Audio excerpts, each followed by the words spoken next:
Welcome to another episode of Wazadome TV. Today I have a very, very special guest. She's owner of Pan-African Connection Bookstore in Dallas, Texas, community activist, educator, woman of the community, a staple in the community. Mama Akwete, we appreciate you and thank you for honoring us with your time. So happy to be here, and always happy to, share and learn from the people. So thank you. I appreciate you. Thank you. And Thank you. apologies for the lateness. Oh, no, yeah, no problem at all. And so I like to, everybody that I have on the show, I kind of like to go back and see, where, well, kind of like the origin story of when they became, conscious or radicalized. And, what was that moment for you? Well, for me, I was just a regular little country girl, really, from Waco, Texas. And so I came to school here in Dallas, and I was on a campus one evening when I met my late husband, Brother Bandeli Tahimba, Indeed, who's been an ancestor now for about 11 years, almost 12 years in February. But I met him on a college campus, and I'm this little bourgeois, little country girl with Farrah Fawcett hair and all this kind of stuff, right? So he was a member of the All African People's Revolutionary Party, and he was also one of the organizers of the Black Student Union or Pan-African Student Union on this college campus. So he was passing out propaganda and literature.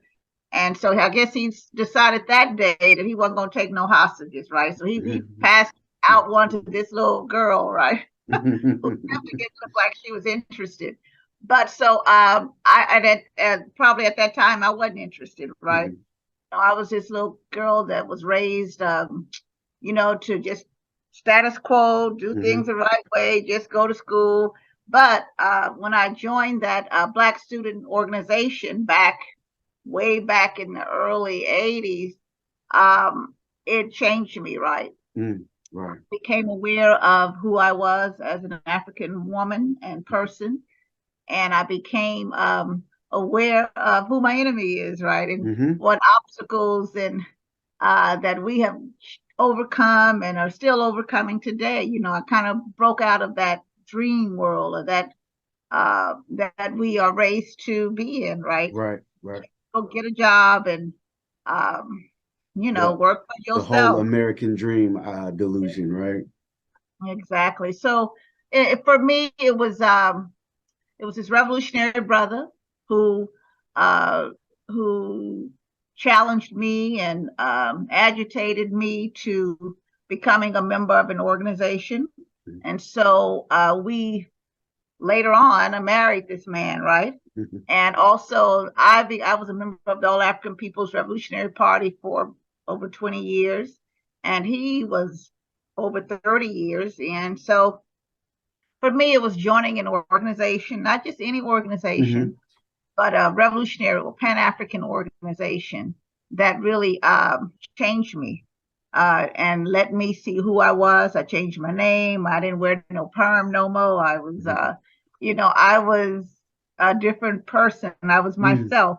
Right. So joining an organization really helped me to see that, right?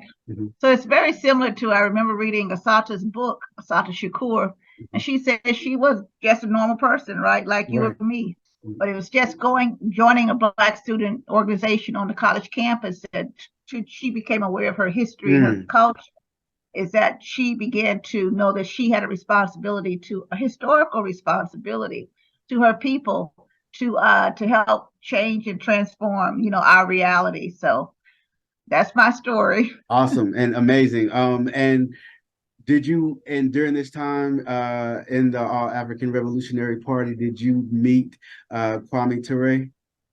Oh, most definitely. He was someone that we, met yearly when he would come in to do his tour, when he would come in from Guinea Conakry.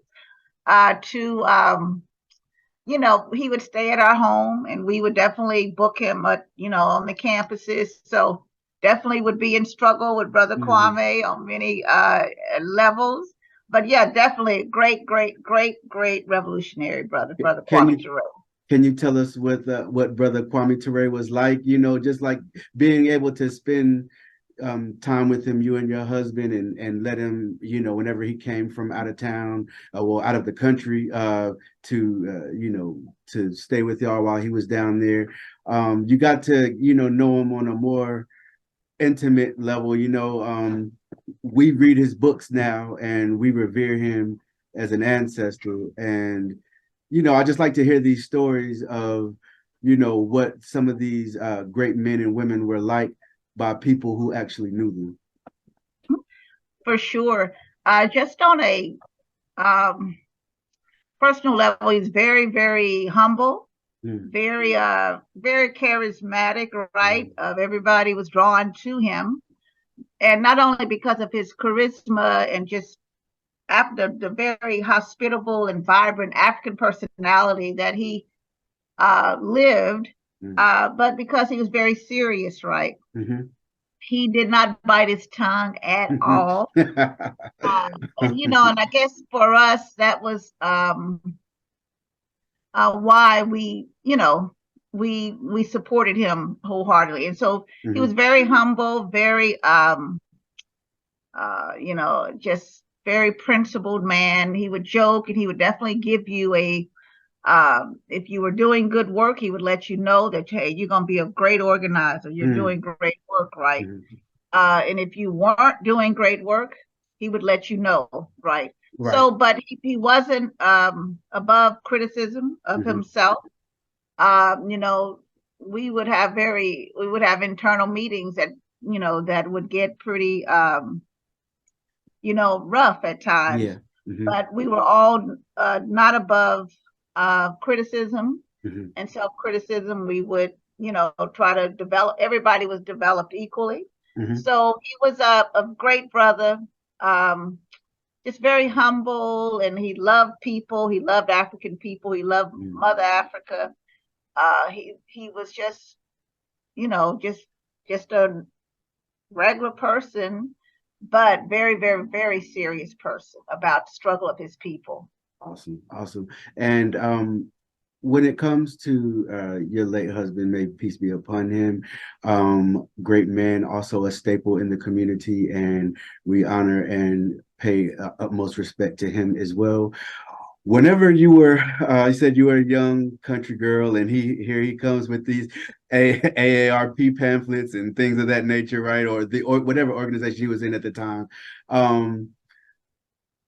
Whenever you began to, when y'all began to talk, and whenever you began to read some of this stuff, did it feel like a veil was lifted from your eyes, as far as now you begin to see the world from an African-centered point of view?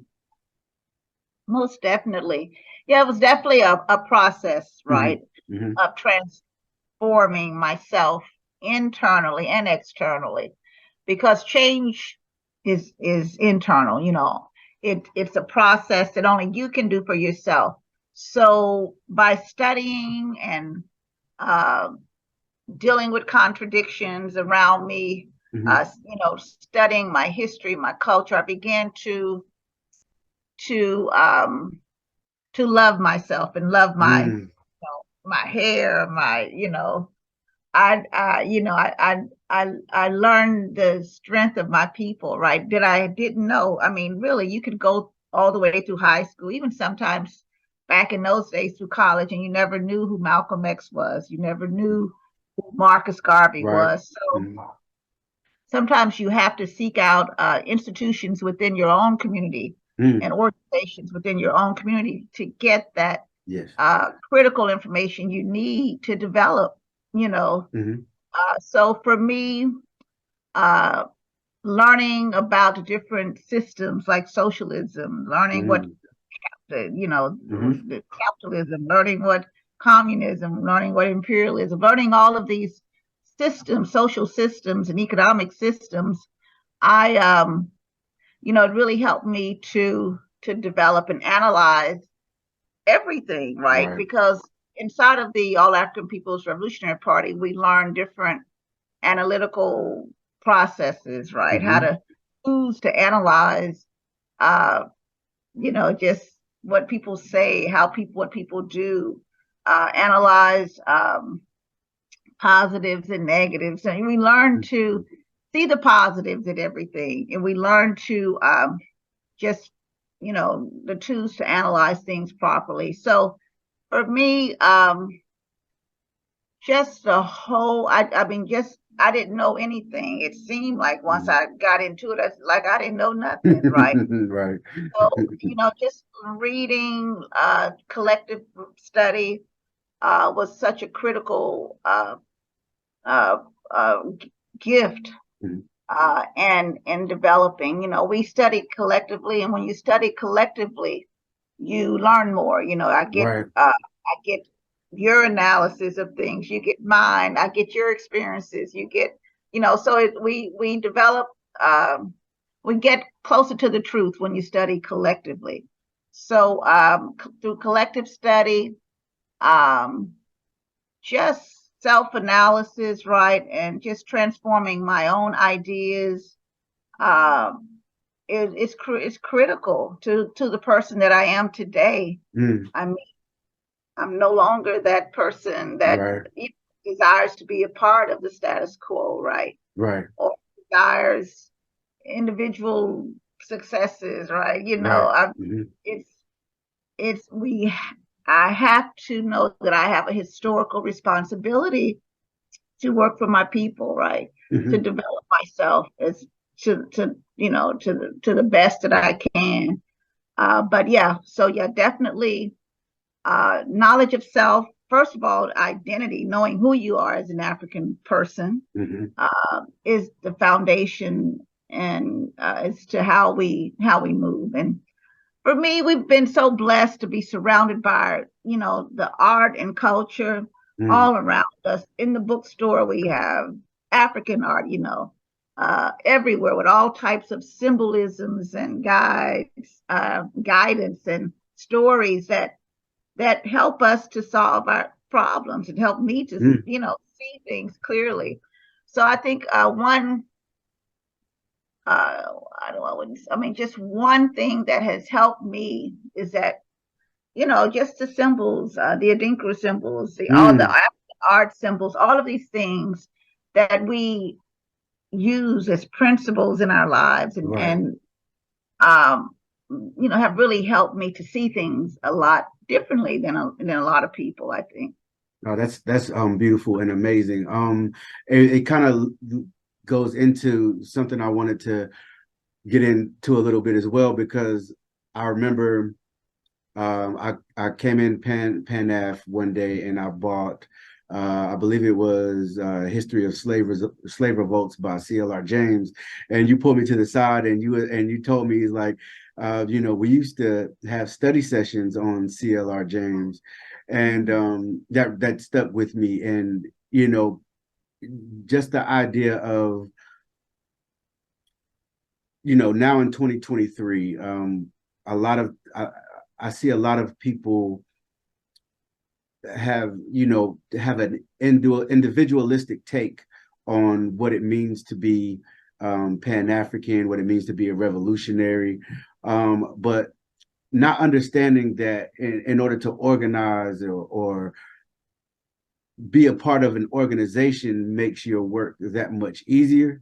Um, and like you said, even when it comes to collective study, being able to share each other's perspectives. We all have different experiences, which sometimes gives us a different understanding of the same literature that we read. And to be able to share that within a group setting, it's nothing better. And because you know, our Western school system isn't designed that way. It's all about the individual student. It's, even though, obviously some teachers may understand the importance of group work and things of that nature, but just as a whole, it's so individualistic that a lot of times I feel like now coming up in the movement that a lot of well intentioned people may take that approach when you know to be African centered means to understand that you are a part of the collective. And so I'll never forget this, just kind of telling me that, in the store, when I was buying a CLR James book. And another thing, I was born in Durham, North Carolina, and uh, Bruce and the No Bookstore, Black Bookstore, is what put my life on the trajectory to where I am now. I would, even if I didn't have a job, I would ask my parents, "Hey, can I get $20?" And I'd go to the bookstore and get a book and hang out there and talk to, and a lot of people would come through. I think people, Dr. Ben and Steve Coakley, and just great thinkers, and to be a part of that was awesome. That bookstore changed my life, and then when I moved to Texas, I found my other home, which is Pan African um, the Pan African Connection bookstore. And I just wanted to thank you for providing a space for young African men and women of all ages to be able to, because for people that may not have been to Dallas and may not have been to the bookstore. It's not just a bookstore. It's a place where we get together, where I've been a part of conferences there. I've seen people perform there. I've seen people speak there. And so we have all the great books that you need and the great artwork. But I want to hold off on speaking about the art because there's something specific I wanted to ask you about that. But I did want to just take this time to thank you, and we appreciate what you and your husband have done. It's a legacy that will always live through us. So again, thank you. But if you can tell us when did you guys get the idea to, hey, let's create a bookstore? And can you tell us like the process and when you first created it, were you nervous? What kind of excited? What was the feeling? What was the energy around just the whole creation of it? Sure, sure. Well, we started the bookstore in 1989, and it was definitely the vision of Vandeli, my late husband. It was his vision and his idea. And he was a person who's always known, right, Mm-hmm. which direction he wanted to go in, what Mm-hmm. he wanted to do. He never wavered on his commitment to revolutionary ideology and the people. He always knew that Pan-Africanism was the solution and or objective of his people. He always knew. He never wavered on that, and that's one thing I really admired about him. He studied, all the time. Mm-hmm. He knew that the United States of Africa is what all of his work and his energy was going towards, right? He knew organizing his people towards Pan-Africanism was the answer. He always knew that, right? For Mm-hmm. me, I wasn't always, I'm still on that process. I was still on that process Mm-hmm. of learning, but I believed in him. Mm-hmm. I believed in his vision. I believed because he was so principled and consistent in his work, right? And they always say consistency is the basis for truth. And he was the truth. He was the truth.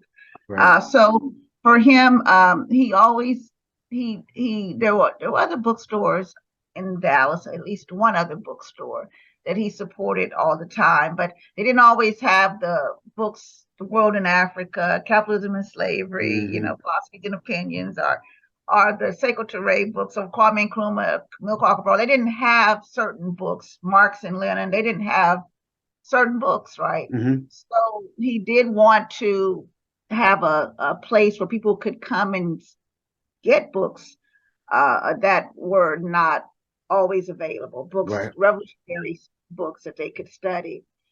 So that's what he did. And bookstores have always been a place that we could come and organize and strategize and be free, Mm. to talk about the things that empower our people, right?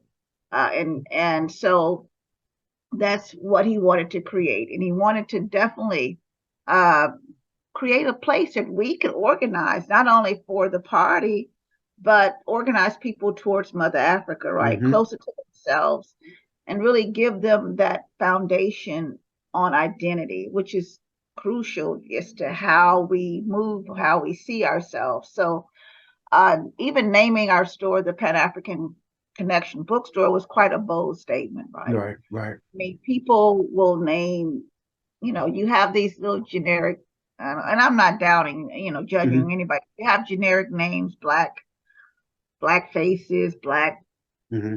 blacknificent, black whatever, black this, black that.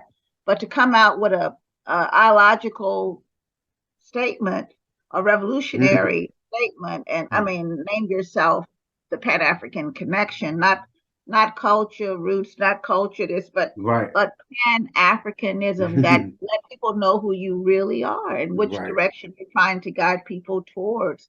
So that was a bold statement, but it was really his vision that I supported wholeheartedly, that developed me and helped me Mm-hmm. become uh, you know, uh, give me the opportunity to learn, about everything about Mother Africa, and I don't know everything, but learn the things that I didn't know, and to have the opportunity to work with my people, to challenge them in certain areas, because he challenged folks when they walk in the door. He say, "Hey, African." They say, "I ain't no Mm-hmm. African." He say, "Hey, African," and I ain't no African. I'm an African American, or I'm black. So we would challenge people, right? And it was just a place that people could come and get a different perspective Yes.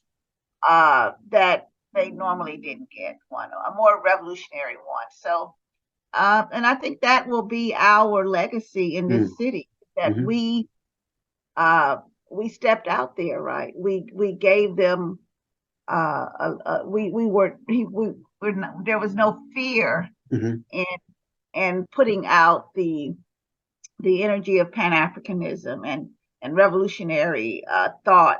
So I think, and action, really. So that will be our legacy, and definitely Bandeli's legacy. So yeah. Yes, and also again, like I said, thank you to you and Baba Bendelli, man. We are part of y'all legacy, and so like that kind of you kind of led into it a little bit.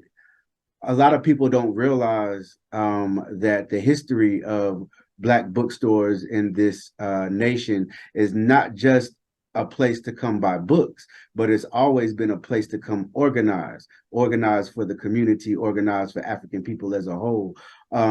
If you can speak on the importance of, let's say, someone lives in, DC, the importance of going to Sankofa Books, or here it was the no, uh just wherever you live, what is the importance of the Black community supporting their local Black bookstore? Because now we have things like Amazon, who's out to crush any competition that it sees. Then you have obviously the big chains, such as Barnes and Noble and things of that nature. And so we obviously have to keep our Black bookstores thriving. We have to keep them.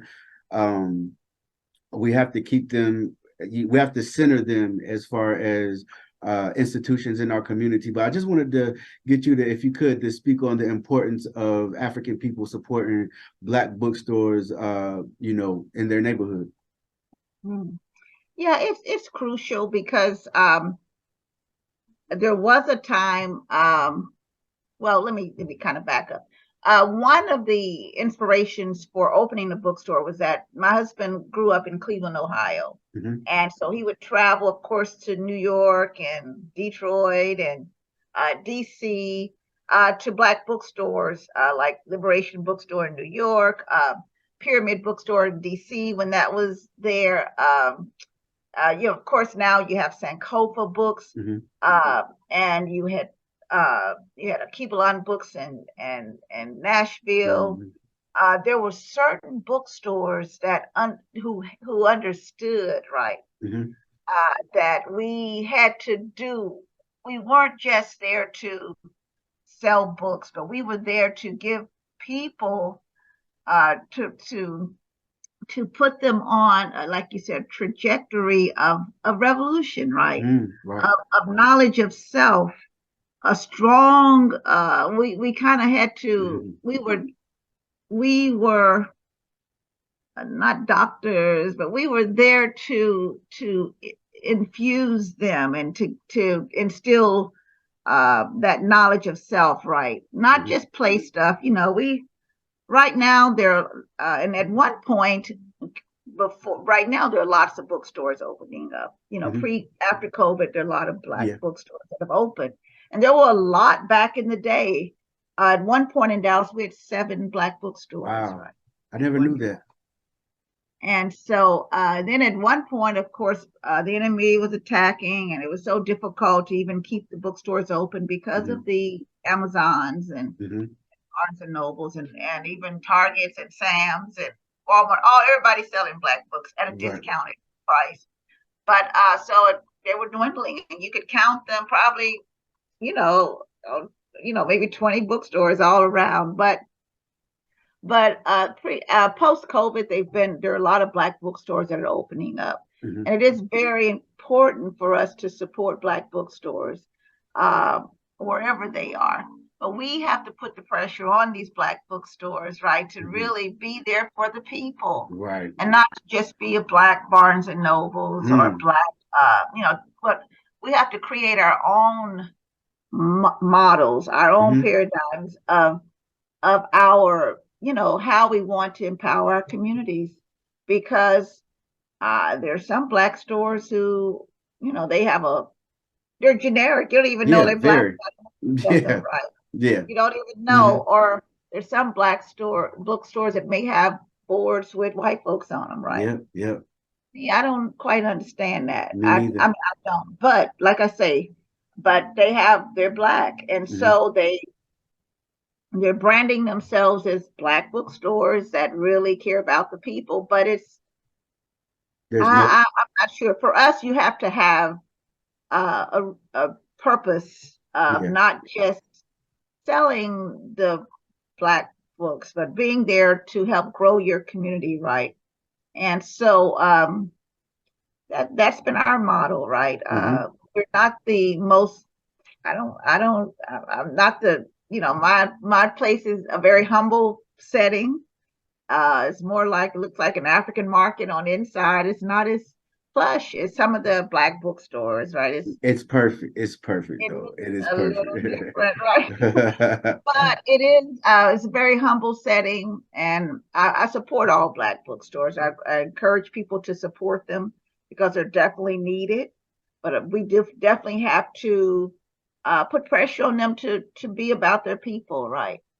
Not Yes. to be afraid to upset white folks or look Right. like we are. Come a little stronger. Don't just, Hmm. uh, just, I mean, but I'm telling you, there's some great Black. I mean, of course, Hmm. I love Sankofa Books and Brother Holly Me too. Barima.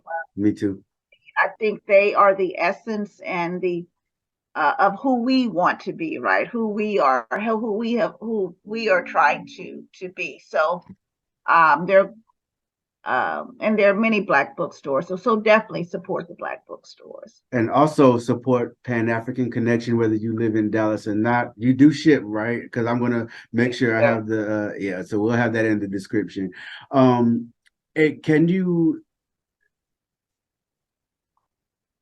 share some examples of books or authors that you feel may have that like since you've been running PanAf, what are some books and authors that you see, you know, regardless to what decade they're always are extremely popular with the people?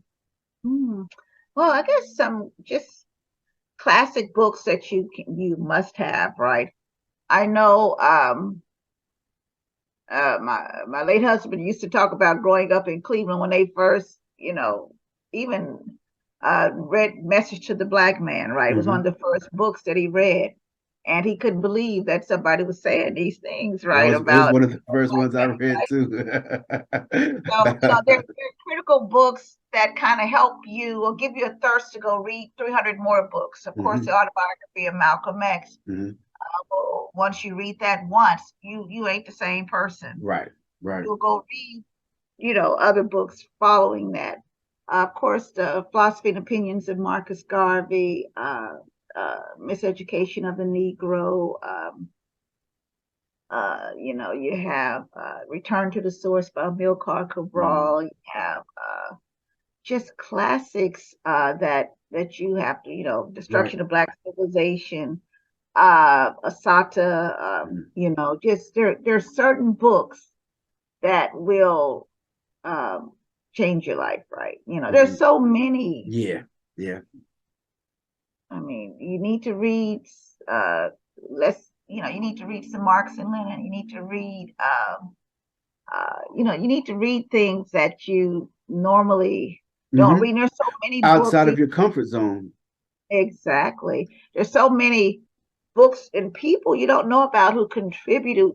contributed to the working class struggle, Hmm. and like Lucy Parsons, right? Many people Mm, don't know about Lucy Parsons, who was a black woman who fought for the rights of working people, and just one woman. They used to say, they say this one woman was worse than 1,000 rioters, right? mhm. Wow. So I'm saying there's so many people, that we should love and not, and know about. One of Hmm. my heroes, Ida B. Wells, Yeah, she's one of just mine too.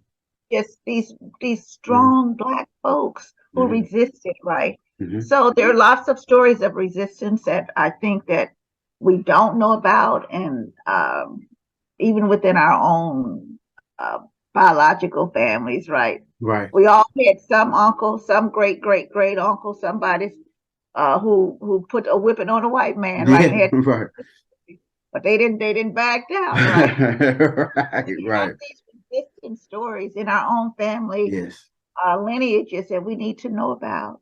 yes. Our people fought back, and so there are many books that talk about resistance, and but yeah, just there's so many great Mhm. books, but yeah, Ye- those are just a few of them. Yeah, Hmm. most definitely, and you can get those at Pan African Connection. And so make sure you definitely support. You mentioned something, you know, like Marx, Lenin, Cabral, you know, Kwame Nkrumah, Kwame Ture. Whenever we start, you know, there's I sometimes like you mentioned earlier, right? Uh, it's a process of, you know, and when it comes to learning, obviously, we're never done. We're always, my understanding is always evolving. The more that we read, the more that we learn, the more that we experience. Um, I've noticed with in today's time that a lot less emphasis has been placed on studying things such as works by Cabral or Marx and Lenin, or understanding the ills of capitalism and global imperialism. And, you know, we read a lot of books that help us orient ourselves, obviously, with Africa, and orient ourselves you know, as African men and women. There's also a need to have political education. And, you know, I strive on my platform to cover the whole gambit where, you know, some people I may, you know, I have on, may speak about African traditional religions, or some may speak about this. But I also have um, Black leftists on my show often to speak about things such as imperialism and the ills of capitalism and things like that. But with that said, as someone who has been in the movement, who has, been in the AARP, who had these study sessions with within the organization, how important is it for, the young crop of revolutionaries coming up to study things that will help them with their political education, not just things that are obviously to help them become African centered, but something to help them understand how capitalism works, how imperialism is destroying the global south, and things of that nature. If you can just speak about why it's important to have that political education to go along with that African-centered education. Sure, sure. Yeah, political education is very important. And so when we talk about political education, we're talking about geopolitical study, right? Studying the revolutionary struggles of the past that's around the world, in Africa and Vietnam and all of these Cuba. places where you had you need to struggle and see how other people solve their problems, right? How Mm-hmm. other people got rid of colonialism, how they Mm-hmm. fought the enemy, right? Mm-hmm. So for us, we studied, of course, we studied, you know, about Africa and we studied different organizations, revolutionary organizations in Africa, like the Eritrean Liberation Front. We studied MPLF, the Mozambique Liberation Party. We studied, you know, we studied Pan African Congress out of Tanzania. We studied different revolutionary organizations in these countries and to how they fought against imperialism, right? Right. So, and how they're still fighting against imperialism. And I think today things are sort of different because our so-called millennials, I don't really like using that term because I don't like people giving you, Right. putting terms on, Yeah. labels on us and we generation E, A, B, C, Z, Z. No, we're just, no. But I'm saying, that today it's a little harder to organize and get people to study these type of things. It used to be we could go on a college campus, pass out literature, and we could get inside of the student organizations and push a certain line. Mm-hmm. But today it's you can't go on these campuses. The police won't let you. Right.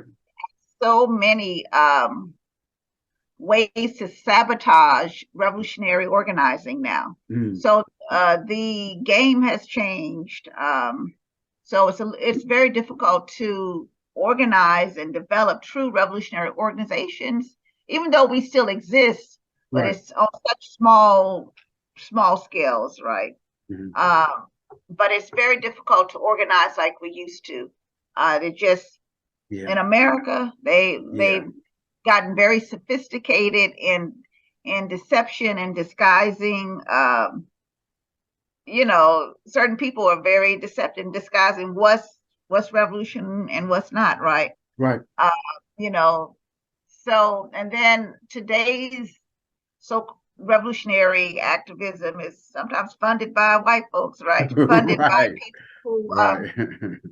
who the training, it doesn't come from the struggle, it's coming from these almost test tubes or cohorts that are funded by big philanthropists, right? Yeah. So Controlled that's opposition. exactly it. Comes they sometimes use the revolutionary narrative that we use. They talk about Asata, they talk about Fred Hampton. liberation. They're Mm-hmm. using the same terms, but they're not revolutionary at Right. all, these individuals. But so our struggle has sort of been co opted And it's for certain young people who don't have the political education that we had, or not studying. They don't know. They'll join these organizations or jump on these movements that are here today and gone tomorrow, Yeah. right? Yeah. And they really think they're doing something, but they don't. They're not dealing with.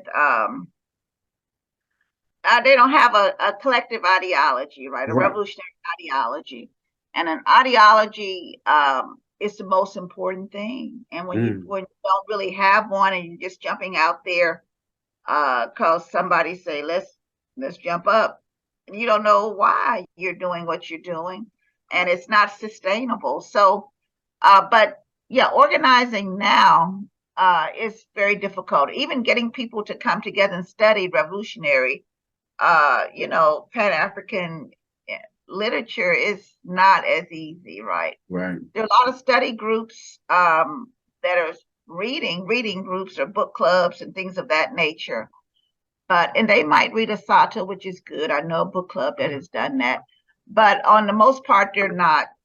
You can't get people to come together and read The World in Africa by W. Du Bois, right? Mm-hmm. Or you can, but it's to get them to be consistent with it.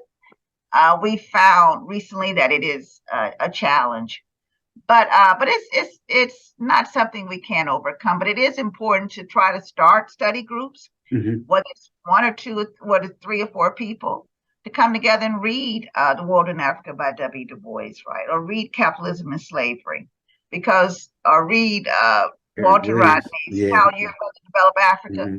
But these are books that we need to come together and study. But it's a little bit more difficult than it used to be, but it's definitely something that we need to push and strive towards. Re re come bringing it back is Mm-hmm. collective study groups, revolutionary study groups. But it's a little bit more difficult than it used to be because of all the distractions and you know just the material reality of people's lives. Yeah. They're 2 and 3 jobs just to make it, and Mm-hmm. the reality is a little bit more difficult. And I don't know if it's a little bit more difficult, but it seems a little bit more challenging than it used to be. Yeah. I definitely agree. Having lived in Texas for almost 25 years, it's whenever you whenever you read these articles about um one where I guess it was in Houston where they I believe it was like a lot of black and brown schools that they were doing this to, where they were getting rid of the libraries and making them detention centers. And then we have you know, also legislation to remove certain histories about the transatlantic slave trade, our Ma'afa. Um, Whatever you see and hear these things in happening in 2023, what goes through your mind, especially having this happen so close to home? Yeah, I think it's unfortunate, but I don't think we should be surprised, right?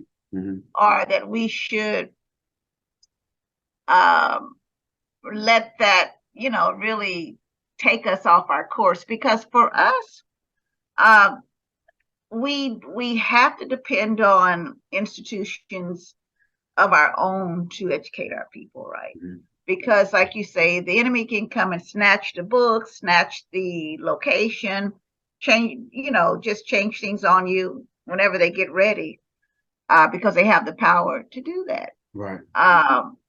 And so, for me, I'm not frustrated by that so much as some people. It is unfortunate that certain books are not allowed in schools, um, but they're in the libraries or in Mm-hmm. black bookstores. I mean, they're in, but they're not in the schools. Right. So for me, it's just another reminder that that we are the first teachers of our Mm-hmm. children as far as Black parents, and that we have to take that responsibility. And if we don't have the knowledge, we seek out institutions within our community that do have that Mm-hmm. knowledge. And of course, we've never waited on other folks to educate us. It was a time when we Right. couldn't, learning to read could get you killed, right? So Right. we know education is not, they don't want us to have the education that to liberate ourselves or to Mm-hmm. empower ourselves. That's always been a threat to them. And truth, uh, you know, they're not going to give you the whole truth anyway. Right. So Right. I'm saying Mm-hmm. it's unfortunate. I think it is still a struggle that we should, you know, fight for, or, is to have certain truths in the books, but we can't, uh, you know, just give up, Yeah. be satisfied with whatever With they that. choose, because we have to, we have to, the bookstores are there, Black bookstores are Mm-hmm. there, the libraries are there. Mm-hmm. It's up to us to get the information that our children need to them. I think that's a great point. It's although we understand this is what they do, it's not we're not necessarily going to not fight against that, but our fight and energy should be educating these babies regardless to whatever the school is doing. And Mm. you're exactly right, and I totally agree. I wanted to ask you one last thing, and I do appreciate the time. I do appreciate just the history and the the knowledge and understanding. Um, One thing that whenever I first went into um, Pan Av, which makes it a little bit different than some of the uh, Pan African bookstores that I've been to uh, in all my years, was the extensive amount of African art. It's amazing, right? And when it comes to orienting ourselves with Africa and learning who we are and embracing who we are. Obviously, we understand what the role of books are in that process. Mm-hmm. But what is the role of African art in that process? Mm-hmm. Sure. Well, we tell people, Europeans love African art, right? Because they see the high level of intelligence and civilization, and just they see the beauty of it and the value in it. But African art was created for African people. It Mm, was created for our forward movement. Every part of it, it's very beautiful and in its artistic form, but it has practical meaning in every piece of art to guide us and direct us, right? mm, It's not just for beauty's sakes. It's for our forward movement. So African art is crucial because it contains stories and symbolism. Just even if we look at the Sankofa bird, right, mm, which guides us to never forget our past, right? In order mm, to move forward, we've got to look back. right.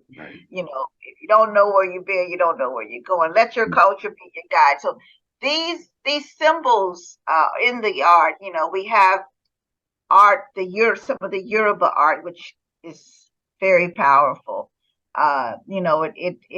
It has its protective essence. It Mm, has its symbolism. A lot of it's the art, not just Yoruba, but a lot of the African art will have a bird on the top of the head, mm, right? mm, And the birds are symbolic of women, mm. and it just kind of just it used to be they used to call women chicks, or Yeah, storks bring the babies to the house.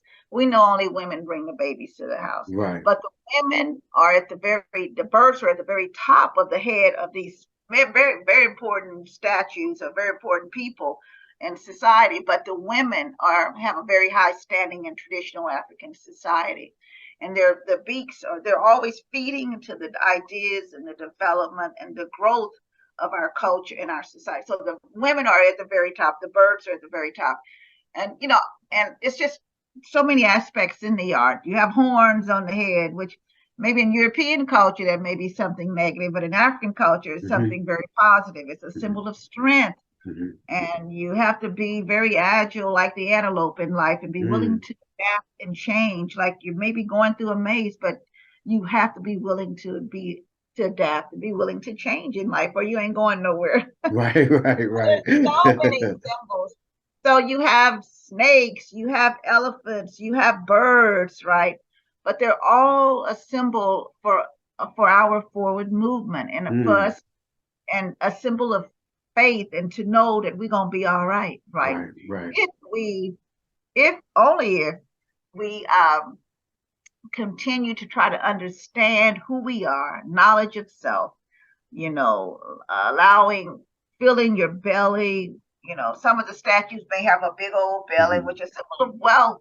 But wealth for us is a belly full of knowledge of self and wisdom and Hmm. history and of your culture and the wisdom of your ancestors and elders. That's their wealth, right? Yes, yes, We want to make sure we have a big old fat belly of our fuel that will guide and help us to yes, fly yes, wherever we need to go, right? That yes, is to have faith that no matter if we have those things, knowledge of self, understanding our culture, our history, and it's all in the art, you yes, know, and yes. it's and art. We're very artistic and creative people. We tell stories, and these stories need to be told. We have Hmm. to we promise our ancestors to never let these stories die, right? And a Hmm. lot of these stories, that's why they create the art, so we won't forget them. A Mm. lot of times, Wow. their essence is always with us.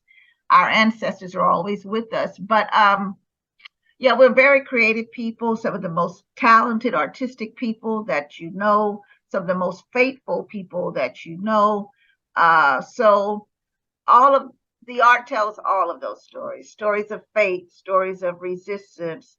I love, there's a statue of Queen a Queen Mother Yasantawan. On one side the statue is has a turtle one side, in the middle it has a gun, and Mm. then it has a bird, right? Hmm. The turtle is a symbol of resistance and hard. You got to be Mm. tough. Right, You got to have that tough shell, and but you go, and you have to be willing to be patient and understand the mm. process. But it may take you some time, so it may Right, not be. But you also have to, sometimes you have to fight. right. So that gun is there. Even King talked about sometimes you got to be the Hmm. serpent, sometimes you got to be the dove. But Yeah. and then but just there are a lot of this alligator. It's just so many life symbols. Hmm. But so for us, the art is very important. We want people to come in and see the strength of their of we've been told so many negative things, that it's voodoo, it's Hmm. evil, it's idol worshiping, it's all of these things, that anything African is negative, everything European is beautiful. But we want them to see and feel the chills of the ancestors and their stories, and that they're still with us. And the art is it's just symbolic of all of those things. So it's very important. So I can go Awesome. on and on. No, that's amazing. And again, before we go, I just wanted to thank you for everything that you've done. Thank you, Baba Bendeli. May peace be upon him, for everything he's done. His essence is still here as well. So I just wanted to, again, this interview. I've interviewed a lot of people. I think I'm on maybe my 120th episode, but this one is extremely important to me, just because of what Pan-African Connection Bookstore has meant for me. And so again, thank you for everything, and thank you for your time. Thank you, Brother Rakeem. Many blessings to you Thank you. and your family. Yes, sir. Thank you.